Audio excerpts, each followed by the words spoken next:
Welcome everybody. So good to share this virtual space with you all. For those of you who don't know, I'm the director of the Garrison Institute's fellowship program. We have 11 incredible fellows who have spent the last year and will spend another year. It's a 2-year program, thinking about and reflecting on their research, their community projects as it pertains to one, the Garrison mission, but also generative action, collective healing, awareness-based contemplative wisdom, and the science of interconnection. So we have scientists, we have artists, we have healers. So just trying to contribute to the next generation of compassionate leaders. And today we have an august occasion to connect with Brother Rashid Hughes. The forums, as they've been designed, have been an attempt to engage public practitioners and scholars in the field who are engaging in powerful thinking and practices. And today we have someone who I think is part of the next generation, next wave of contemplative leaders. Welcome, Rashid. Welcome to at the very least, the digital sanctuary that is the Garrison Institute. How you doing, brother? Man, I'm doing well. Grateful to be here, brother. Yeah. I'm excited. And Brother Rashid, I wanted to spend a little time just talking to you and building up some momentum just for a few minutes. And allow people to kind of settle in and arrive. And then we'll do a few practices that are grounded in your methodology and approach around R.E.S.T.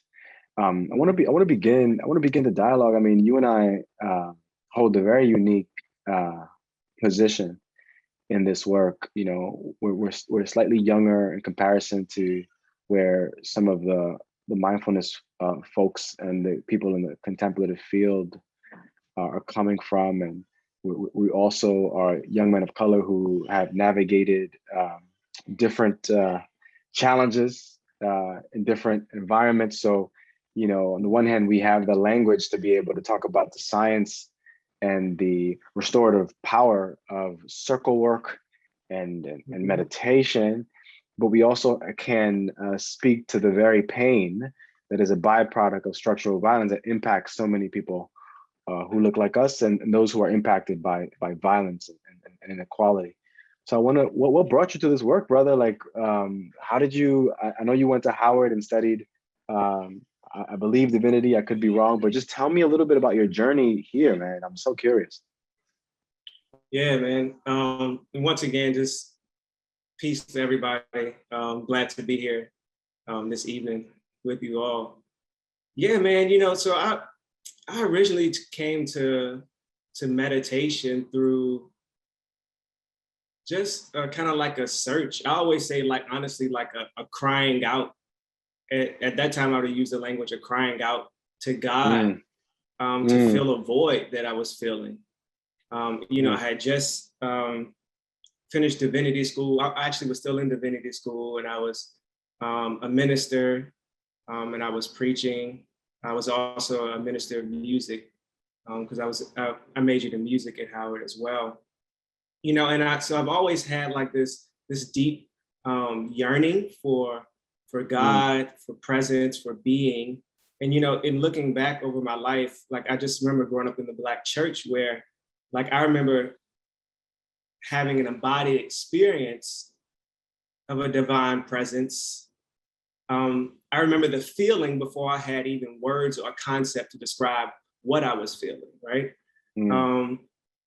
And while being on that path, I found myself in this constant search for completion, in a presence that I had to strive and to work to kind of like be on my side in a sense. And I was yearning for that intimacy that I was reading about, that I heard that people had about, not just an experience that happened, sometimes, or in the fold, or amongst the brethren, or in the gathering.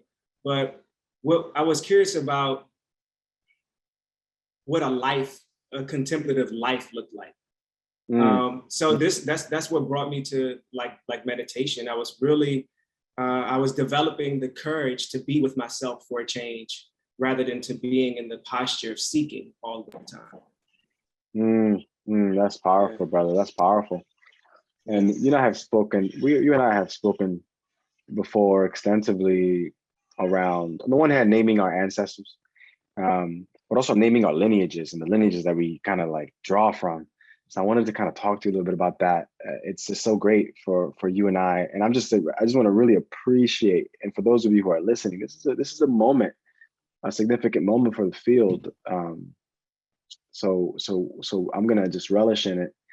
And can you tell me a little bit about, who are the folks, on the one hand, who are your ancestors that you just really integrate into your practice, into your way of being, and also like who would you like to name in this moment that shaped your arrival? Grandma, and not to jump to R.E.S.T already, but when I would go to my grandma's house in Williamsburg, even from a very young age, before she got older, there was always a moment in the day where we all would go in the living room, everybody would sit down, and grandma would rock in the chair. And the rocking would be for an hour or two. And, it wasn't a falling to sleep, but it was a deep rest that I just remember her, this constant walk, this constant rocking, sometimes eyes would actually shut for a little bit, and a little stillness would happen. And I would wonder if she was really asleep. Then I'd move and see she wasn't. But, my grandparents on, my mother's side and my father's side, I just think about, their what their lives were like, just raising kids, being Black men, Black women in the South, growing up, raising a family. So right now I just have my grandparents with me, and of course my parents. As I get older, my gratitude and appreciation for my parents continues to deepen, not because they were perfect, but I'm understanding their humanity in a way that I wasn't when I was, a little younger. Yeah. And as I step into those parts of my life where I used to judge them for, and now it's kind of like, oh, now I understand. I can see understand where you were coming from. So I always go to my grandparents and my parents, and then I immediately go to music. Like I said, I grew up in the Black church. I played the piano, I played the trumpet. But my dad was a lover of jazz. So jazz was always playing in my house. So I always tell people my earliest memories of music are Miles Davis and John Coltrane, So I consider just the lineage of jazz and spontaneity and creativity, as being a part of my lineage. And then on a more, I guess, religious or spiritual context, I always go to Jesus, because Jesus was the foundation of my spiritual practice, my spirituality. Just that genuineness and that warm-heartedness that I feel like Jesus embodied. Also the Buddha, and different teachers from non-dual traditions in India, Ms. Gargadata, Sri Ranama Maharashi, a lot of the non-dual tradition is a part of me, and also the Buddhist tradition. In more contemporary, I think about Seven Selassie. I think about Reverend Angel Kyoto Williams. I think about Lama Ride Owens.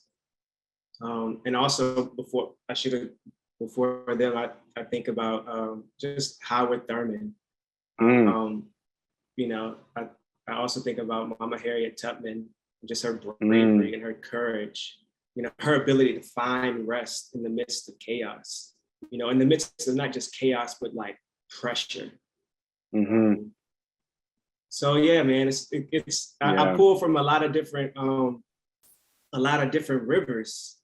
And Mm, I guess the whole thing about lineage for me is just humility. Like mm, it's, you know, I call on lineage not just for their support and help, but I call on lineage as a recognition to keep me low to the ground, keep me low to the earth, keep me listening, help me to be sensitive to the reality that who I am today is not because of what I did on my own willpower. You know, mm, mm. and No, yeah, I just wanted to, yeah. Go ahead, finish. the only other part I was thinking about was accountability. You know, Mm-hmm. with lineage it's kind of like I always have to consider that it's not just about me in this moment, but it's about those who are coming after me, Mm, and making sure that I don't become numb to the reality that my actions will impact people who are not here right now. So mm-hmm. Yeah, yeah. I just wanted our dear colleagues and guests here to feel the full breath. And I know there's more, the full breath of the lineages that you draw from, and the knowledge uh, and the sources of sense making that you draw from to to arrive today and to facilitate this practice that we're going to jump into in a moment.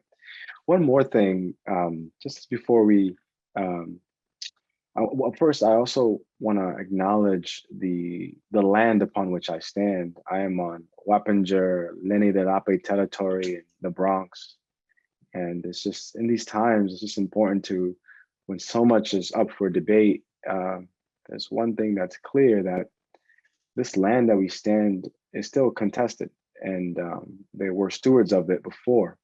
So Dr. Fania Davis was with us last time, and she said, we're living on post-genocidal lands. And part of our mhm. generation is to be able to integrate that reality and face it very boldly. So I just wanted to acknowledge that as we name our lineages. Yeah. And then just kind of a last question, which you can respond to it in whatever way you'd like. What an interesting moment we're in terms of not just social justice, but also planetary health, but Mhm. also kind of global just disequilibrium and structural inequality. And so I'm just so grateful for the work that you do with R.E.S.T. So just why is this so important right now? And yeah, so why is R.E.S.T. so important, and the unique practice that you are curating so important? Yeah. You know, that's a big question. And like what comes to my mind is that um, I feel like we're at a time where we're being called to listen. Um, being called to listen. Not only, I think the uniqueness of this time is not only are we being called to listen to what the needs are of those people who are constantly marginalized, but I feel like we're being called to listen to the planet in a way that we may not have been as Mm, passionate about. We're being called mm, to listen to what's happening with the rivers. What's happening. mm, What are the forests saying? Um, what are we saying about diet? Like mm, really expanding um, our sensitivity to what healing really means right now. mm, And we can no longer look at our country as this separate um, this separate economy. We're really being really challenged to love. You mm, know, to mhm, really love. So I feel like R.E.S.T is the invitation for us to slow down, Mm-hmm. to begin to pay attention, and also to reconnect with the ritual of not always being in motion. Mm. Reconnect to I would just say seasonal rhythms, and breaking it down even more, not just seasonal rhythms, but the rhythm of the day, like really Mm-hmm. connecting with routines and rituals, and challenging ourselves to, I, from a contemplative lens, I think we're being called to live a life of renunciation, not in the sense of Mm. avoidance or some type of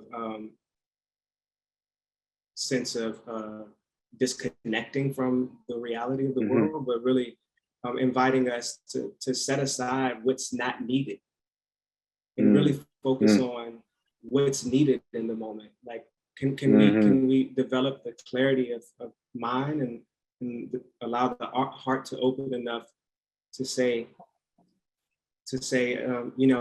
we're okay without this, even though Mm-hmm. the money would be good, the profit would be good, but we're okay without this. And Mm. let's shift into to listening into what we really, really need in this moment. Yeah. Yeah. Thank you for that, brother.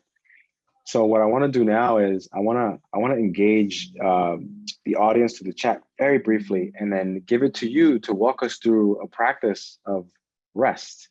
Mm-hmm. Um, so I'd love for folks in the audience to share in the chat where geographically you're located, the city, the town. If you know the indigenous people who are stewards of your land, name them. If you don't worry about it. But just take a moment to just go to the chat and just share where you are. I just want to kind of populate, in my mind at least, Brooklyn, Phoenix, yeah, Idaho in the house. Yes, ATL, New York, Rhinebeck, Santa Fe, Portland, Harlem, Madison, Connecticut, Baltimore, Colorado, London. Yes, yes, yes. The UK is in the house. Canada is in the house. So we pretty much have the continental US pretty much well represented. And then we have folks from across the pond and our lovely neighbor, oh Canada. Yeah, thank you so much for that. And we will engage with the audience in deep question and discussion in a moment. I'm gonna step aside, brother, and let you grace us with this practice. And I'm gonna really take advantage of it because as a new father, I need some rest. Right, right. Thank you, brother. All right. So Angel, so you think in 10 minutes? Yeah, yeah, for a first practice. Yeah. Okay, cool. All right, y'all. So, if we can, just want to invite you to just find a posture that feels comfortable for you. Um, with this practice, I often encourage people to lie down, but you can sit up. You can walk. You can be in motion a little bit as you do this practice. Just kind of just honoring what your body is needing right now. Okay. And what we're going to do is I'm just going to walk us briefly through the 4 pillars of rest. Relax the attention and release. Exhale all striving and empty. Sense the silence and surrender and tune into awareness and trust. So I'm just going to guide us through a 10-minute practice of that. Okay, so once you just found your posture, maybe just taking a moment to really just feel the earth under you. Maybe just connect with, some of us are standing. So if you're standing, maybe just feeling your feet touching the earth. If you're sitting on a chair or a couch, you may also be able to feel your feet resting on the earth. And just any part of your body that you can feel touching something solid. So maybe it's for some of us, it's our backs. and hips as well.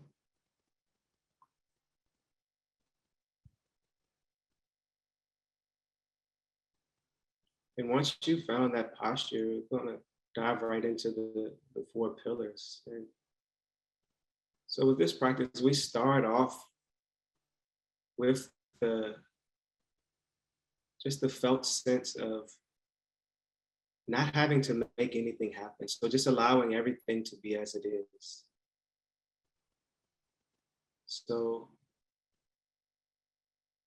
I invite you to kind of just begin to relax your attention from having the burden of focusing.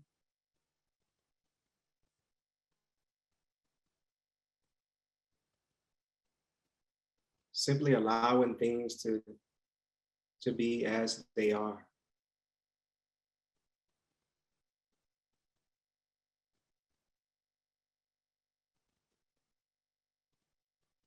It's kind of like if you have ever been in a warm bath, once you get in there, you just allow yourself to start to soak.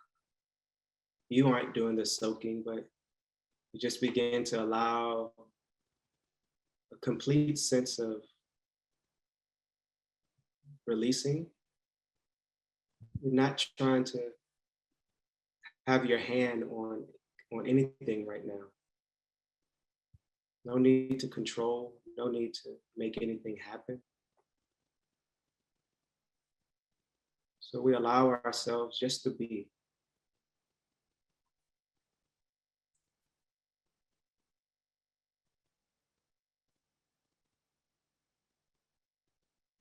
And the tension begins to relax as we give ourselves this permission, not having to make anything happen. Doesn't mean that thoughts will stop, doesn't mean that sounds will stop, doesn't mean that sensations will stop. But as they come, we allow them to come, and as they go, we allow them to go. And we remain with the presence of just being aware.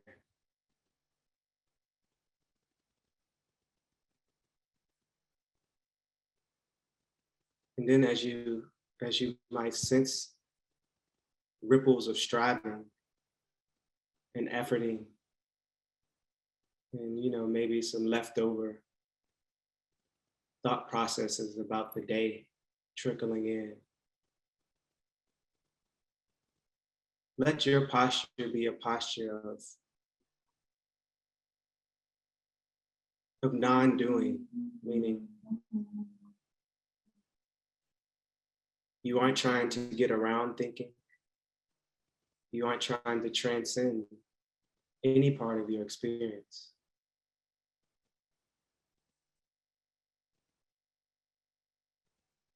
You begin to exhale all efforting. As you feel the efforting arising, you allow the efforting to go, just like you release a balloon. Or another metaphor, rather than pedaling your way down a hill on the bike, you allow yourself to glide. So when the desire to pedal and to be in control arises, just notice it. Just allow yourself to just coast down the hill, resting and being, resting in and as awareness.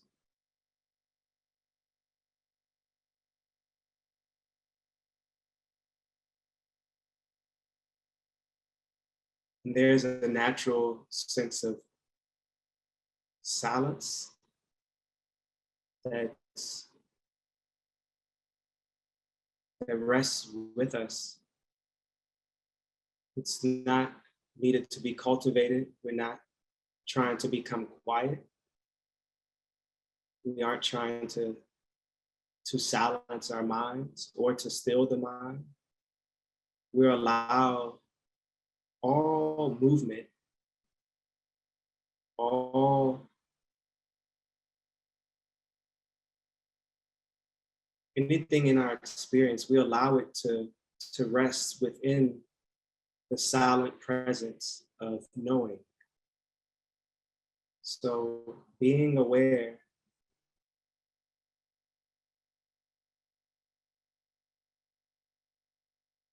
is the silent presence that's here. And we're just allowing ourselves to surrender more into the silence, not trying to create the silence.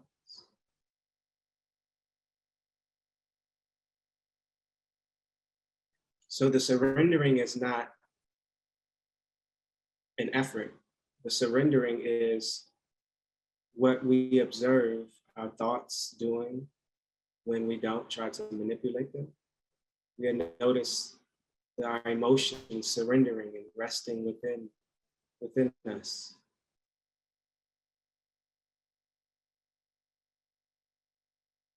And then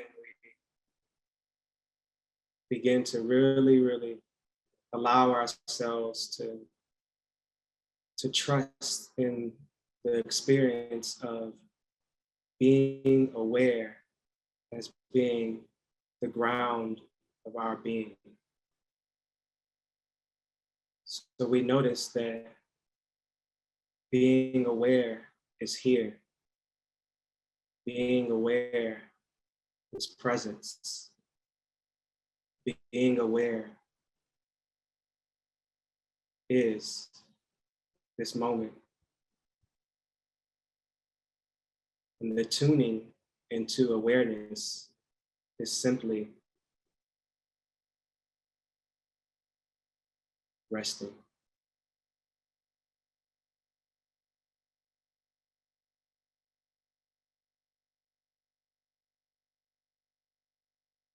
And the more we do this practice together, trust begins to build. That liberation and awareness are one.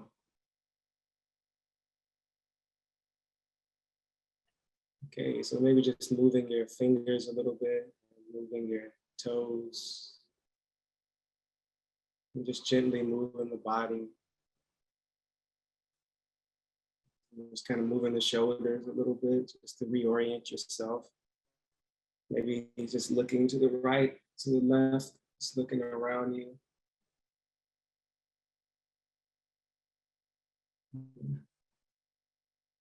Maybe standing up if you need to stand up.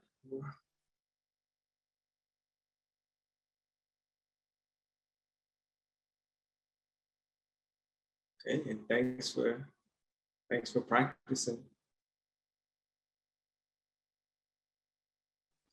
Mm. Thank you for that, brother. So much. Relax your attention and release. Exhale all striving. Sense the silence. Surrender. Tune into awareness, trust. I want to invite very briefly before we go into another round of conversation. I want to invite the audience to in the chat. Yeah, just fill the chat up with what's coming up for you. Maybe a word, maybe a sentence. What's coming up for you after that practice? You know, as I'm responding from the neuroscience of this all, I can feel all parts of my brain lighting up right now. So I'm sure the bona fide researchers could speak to that. Presence, serenity, spaciousness, ability to recognize my feeling. Yes, my feelings. Pure being. Rest is the way. I need oxygen, calm, liberation, and awareness. Liberating. And then tired, right?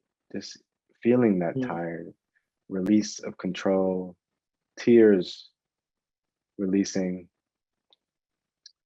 Yeah, brother. I not just as a new father, but Also, like I spent 5 years in a doctoral program in a really competitive university, and I worked full time.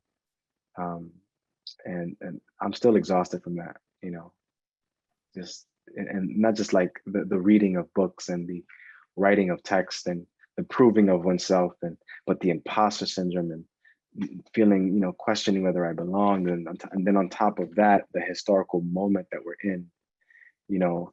So I feel like I'm carrying some deep fatigue that I'm kind of slowly getting to, and I think in that sit, I entered it really sitting with your notion of renunciation. Mhm. I think that was really powerful, and the way you reframed it, right? Because oftentimes renunciation is tied to kind of really disconnecting from the world, maybe even engaging in kind of hermit-like behavior, or like joining, a reclusive and secluded uh, group of learners, somewhere in some tradition.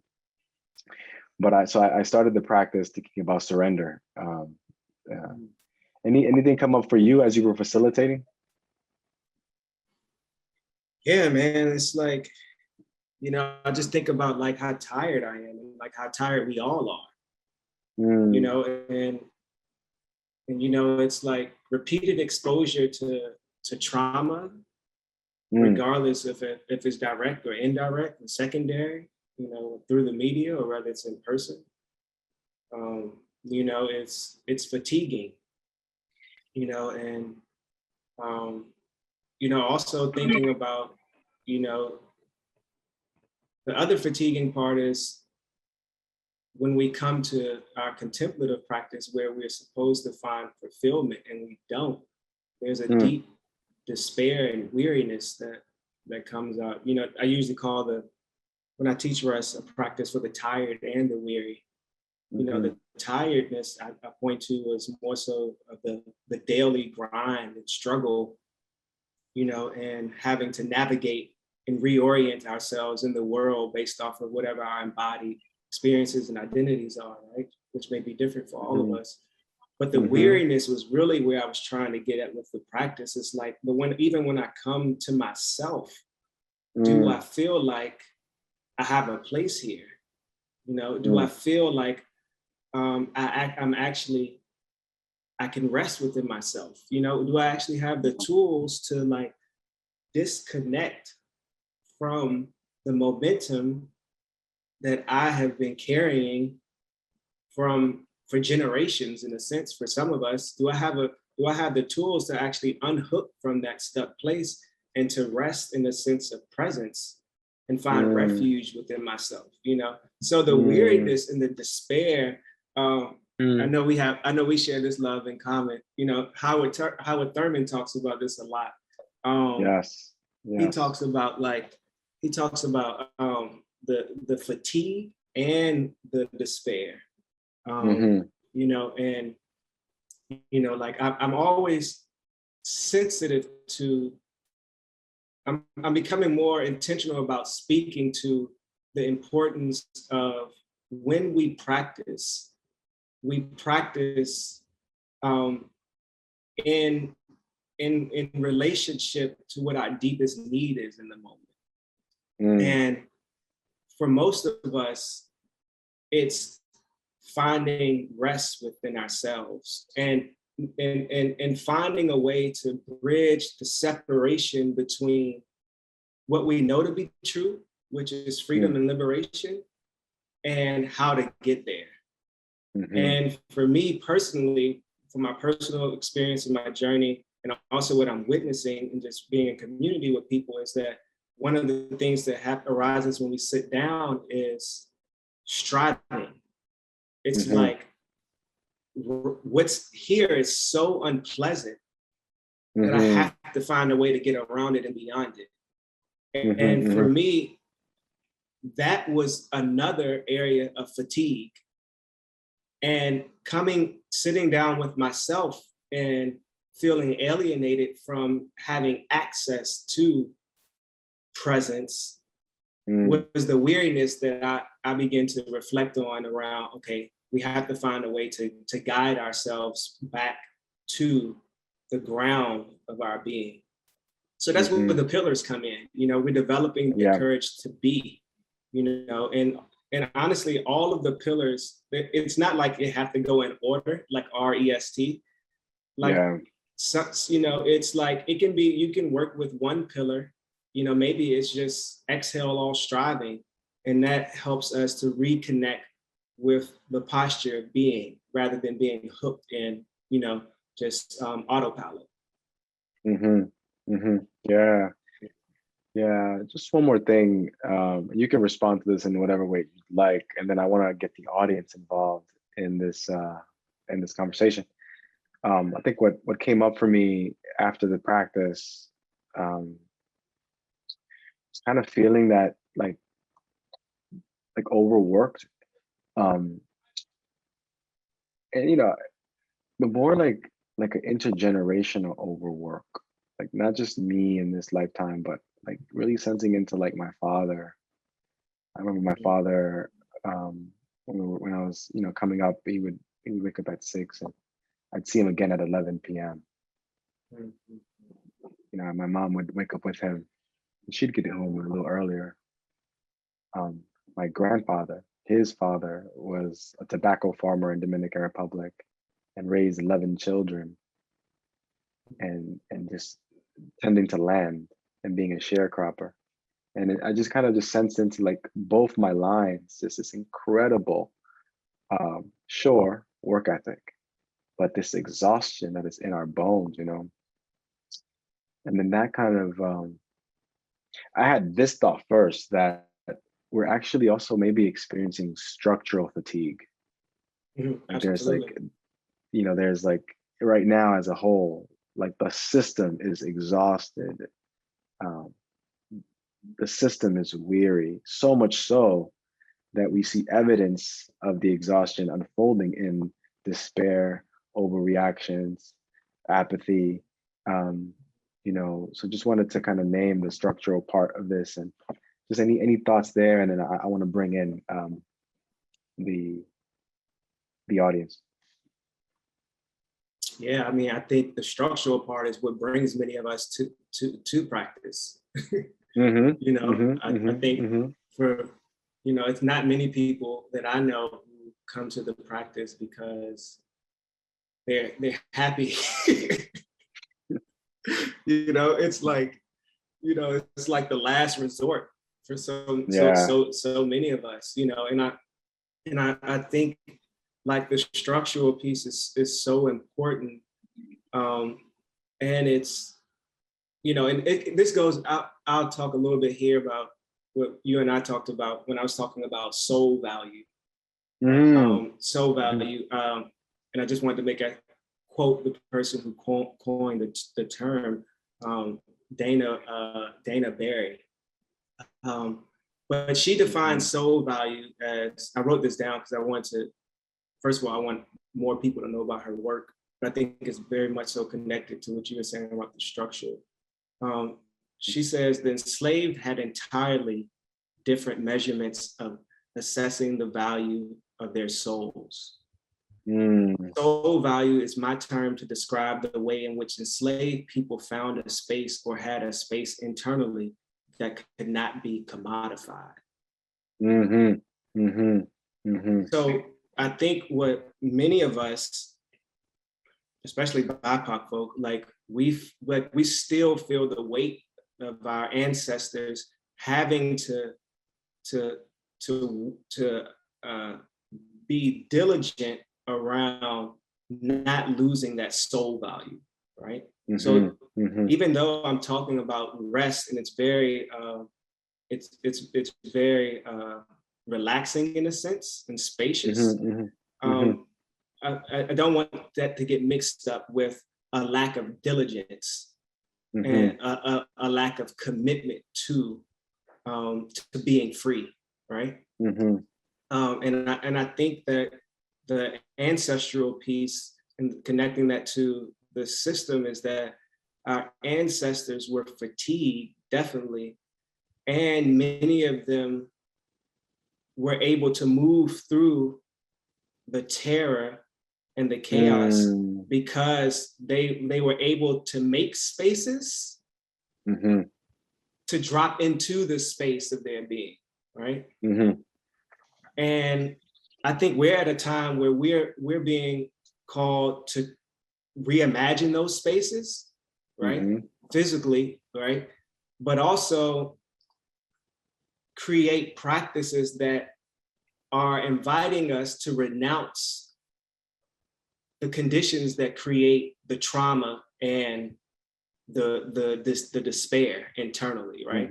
So for me, the rest practice is intentionally like, it's not about focusing, it's not about concentrating, it's not about working with anything, it's not about seeking anything. You know, it's not there's no goal outside of one's being. And meaning the path to the rest is rest. You see what I'm saying? And everything else is invited to rest with us. Right? It's not we're not pushing it out. It's being invited to rest with us. And I think that shift in awareness is how we not only work with our own hearts and minds and bodies, but we have to be willing there has to be a way for us to carry that perspective out into the world where we work with that feeling of otherness and the not me and the enemy. You know, like we have to be able to figure out how to invite all of that to rest in us so that we can be informed by it, right? And not just be reacting to it. So and that's major. And I want to sit with the idea of soul value. I have a response to you and to that, and so that's resonating from. But I don't want to be selfish. I want to. So let's engage the audience. Let's engage the audience. You can raise your hand through the dashboard below in Zoom, and we can call on you to come and share a question. You can also share a question in the chat. But we'd love to just spend at least 20 minutes or so in conversation. Anybody want to share what's coming up for them or a question for Brother Rashid? So within like the rest practice in particular, when it comes to acceptance, the acceptance is not an acceptance of necessarily what we are experiencing, but the acceptance is the awareness and the recognition that awareness is not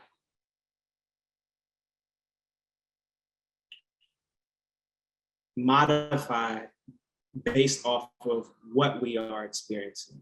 Okay, so it's important because that question, like you propose, is something that I feel like a lot of us tackle. It's like what to do when we can't accept when harm is happening. And I just want to make it clear that in this practice, the surrendering and the accepting is not to my thoughts or to what's happening to me.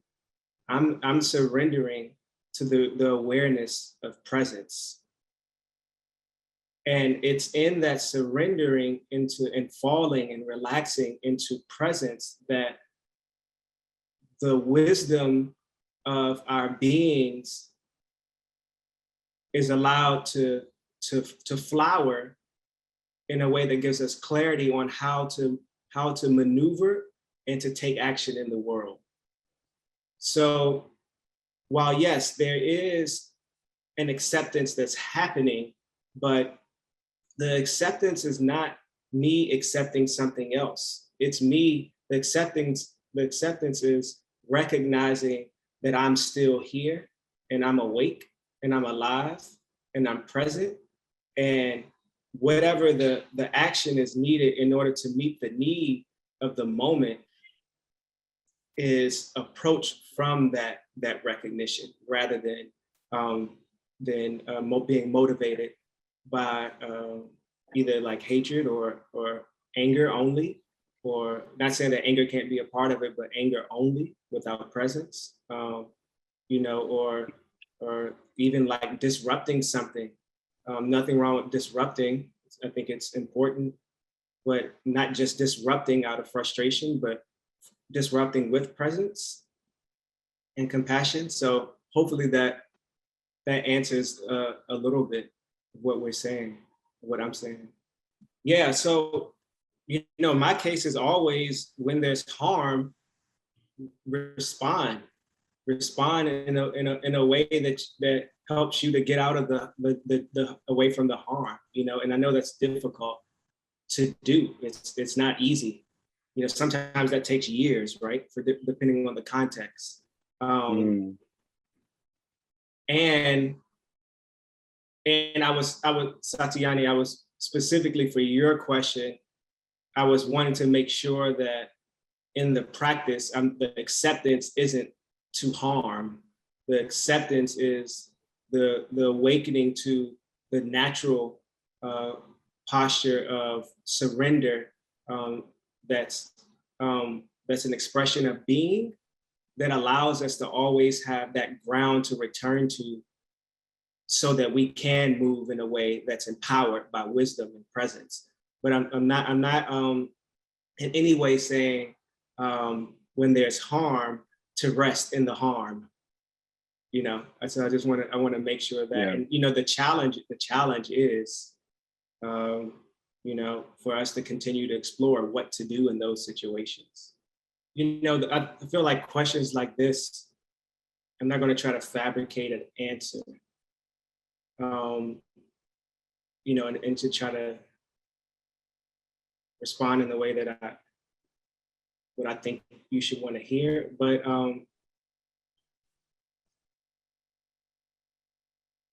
I would say that I wonder if being judgmental actually leads to liberation. And I wonder if having sound judgment is what helps us to see what leads to liberation, what meets the need, right? So I would say sound judgment helps us to see harm, to name harm, to see inequity, to see injustice. And it's coming from a recognition that you know, the ground of who we all are is presence and awake, and therefore there should not be any system in the world that doesn't allow that to fully blossom in any way and be felt. So I would say that when we're being judgmental, I don't think we're necessarily going to be able to actually move into the direction where we lead to liberation. I think it just might contribute to more frustration and stir up some things, but not necessarily meet what the need is in the moment. I mean, I think we could, you know, because I was a jazz musician, and I think I go always back to jazz when I think about rhythm and drumming and things like that. I think, you know, there would be no music without the pauses, right? Without the rest, without the silence. And I think music, I think dance, I think connecting with the rhythms of nature are doorways to connecting with rest, that internal rest. I think a lot of times rest doesn't have to be sitting still. I think it may start with movement. Maybe it may start with more sound. Maybe it may start with singing. But you know, I think even within all of the movement, there can still be that silence, that inner quietness that helps us to become nourished, to nourish ourselves and to replenish ourselves.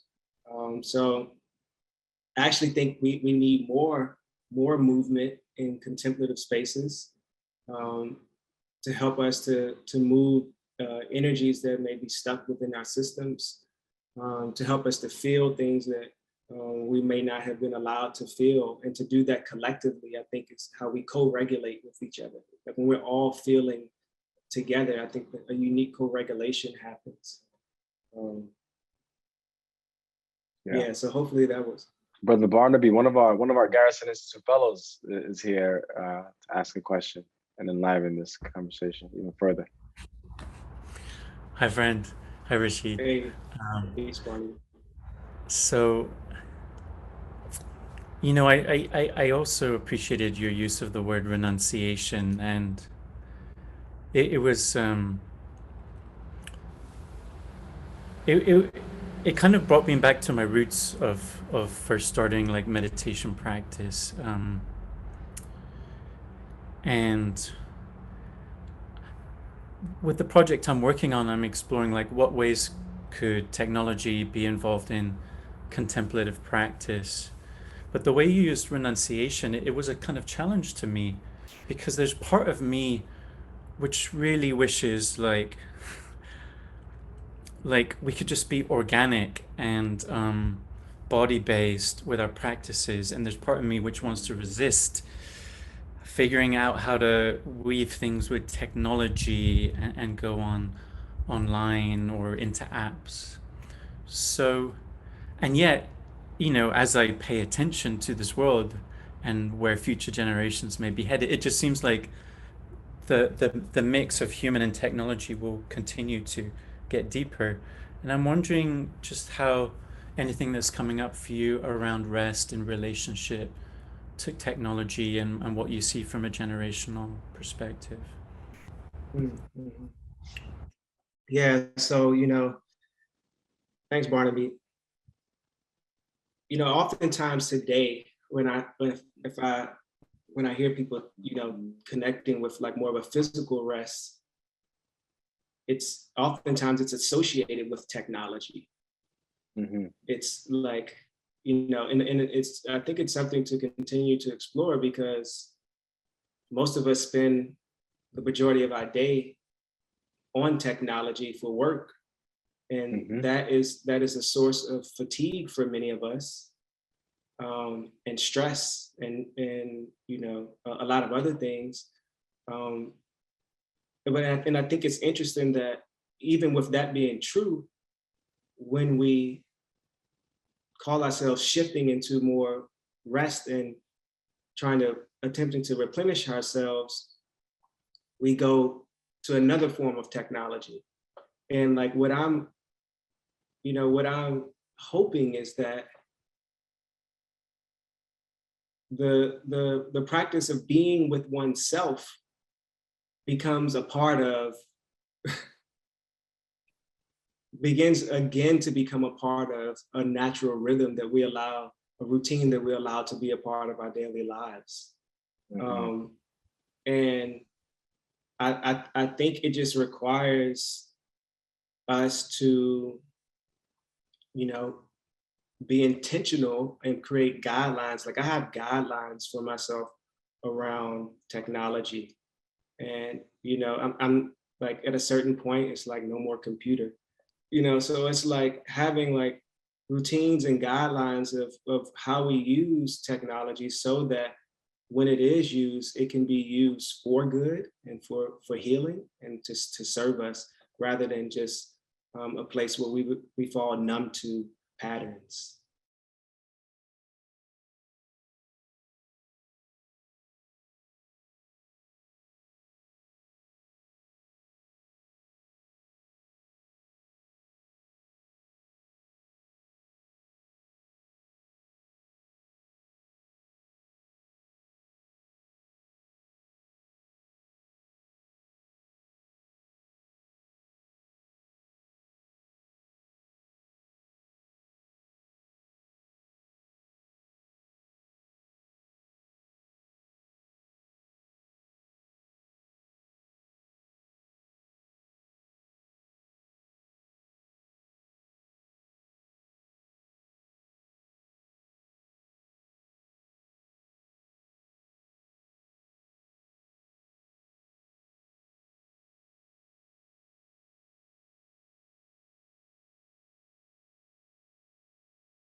Yeah, I mean, I think the unique, unique element about resting in with ourselves and within ourselves, um, with others, is that we feel more of a feeling of being held, um, as we as like this work, this practice is not easy. Just because it's called rest is not, it's not easy.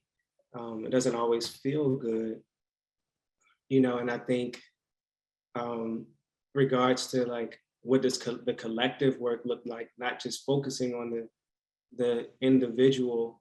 Um, I think, yes, of course, we're at a time where we're being called to come together in ways to work with. And sometimes I hesitate with using the word reimagine, because I feel like it can kind of be like, have this feeling that, right now we don't have the wisdom, we don't have the resources and the tools, rather than looking at the reality of the fact that a lot of the resources we do have, except there may be barriers to actually accessing or using the resources, or there may be structural systems that make the resources not available, which is another thing. But I think how we move forward to address, injustice in the world collectively, um, has to happen at some point. I don't know how it looks. I feel like we're all doing it in different ways. And I just encourage all of us to continue uh, to do the work in the way that feels motivated by presence and compassion.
You know, regarding like the learning space, I think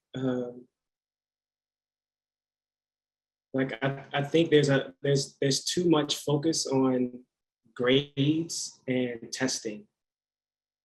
And I think there needs to be more of a balance between, I think there needs to be us really thinking imaginatively around what learning looks like and the forms that learning may take. Um, and really inviting, you know, different, even just like different structures of learning. So like, you know, Angel and I were talking about just like circles, restorative circles, creating opportunities for students to interact with students around themes and topics and things that are relevant to them. Students being a part of creating agreements, creating how they engage with each other, creating agreements around accountability, like really having a strong accountability policy within the school system where, you know, there's more peer-to-peer accountability processes. There are more restorative processes that help the people who are in the community who may be having challenges see that it's okay to have the challenge and we're here with you. You know, and so bringing that feeling into the learning space, I think it's going to require us to, I think, spend less time on trying to educate and to inviting more space for what students bring to be a part of the experience. Yeah, so I think we have this idea that like students are only there to be taught, and like what I'm hoping that we can become more familiar with is helping students to become aware of what they already know deep down. And that goes back to rest, you know. So when they aren't really so consumed by the strictness of the academic standards, then I think it's more likely that they're able to actually develop those heart qualities, right? Those qualities of compassion and empathy and care and all, you know, and everything that we all talk about. So I think it's going to take time, but I think it's starting to happen slowly. But I think we could always do more.